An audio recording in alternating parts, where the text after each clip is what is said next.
The many issues brought up with my recent reports on the County Veterans Service Commissions and their offices deals with representation. Now, an Ohio representative and combat veteran is trying to change that, but you'll be surprised about who's trying to stop him.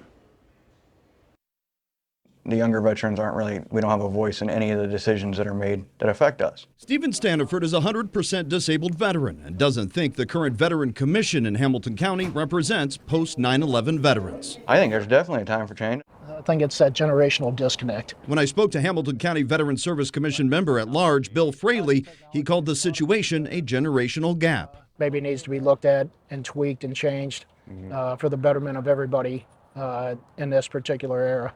Enter in Ohio's 12th District Representative, Republican Brian Stewart. Honestly, when I saw your report, I said this is exactly why I introduced the bill. This is why we need it. Stewart is a combat veteran and has introduced House Bill 69 to require the appointment of a single post-9/11 veteran to county veteran service commissions. But getting that change could be easier said than done. The only opposition is really from government folks, and sometimes government doesn't like to be told what to do and doesn't like, the word reform. But I think that when you see the proponents who have come in, it's post-9/11 veterans.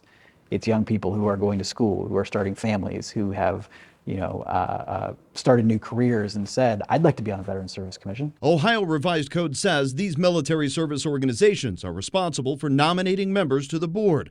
Stewart just wants one of those nominated to be a post-9/11 veteran. Because I really do believe that if every county had at least one voice, that's in their 20s or 30s or 40s, instead of, the overwhelming majority of those voices being, folks from an earlier generation, you're just going to get more of a variance of viewpoint, right? I reached out to Merle Pratt with AMVETS, one of the service organizations who nominates veterans to serve on county veterans commissions. He told me AMVETS does not support the bill, and he sent an email to Representative Stewart that read in part, AMVETS Legislature Committee feels at this time that testifying in support of the bill would not be received well with our membership and the veteran community.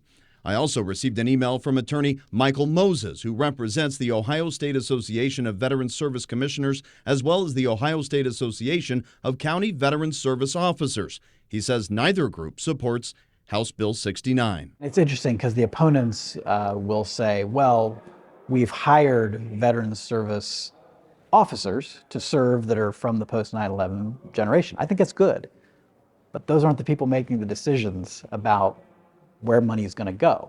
And my point has been, if it's good enough to have, if you believe that it's important to have a post-9/11 veteran in the office serving post-9/11 veterans, then why isn't it just as important to have a post-9/11 veteran at the table when we decide what the policies are going to be, what benefits we're going to cover, what sort of funding levels are we going to allocate to utility assistance as opposed to, medical transportation or vice versa.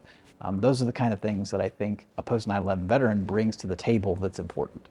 Opposition and proponent testimony is scheduled for tomorrow at 1 p.m. You can read the full bill in this online story on WCPO.com/Homefront.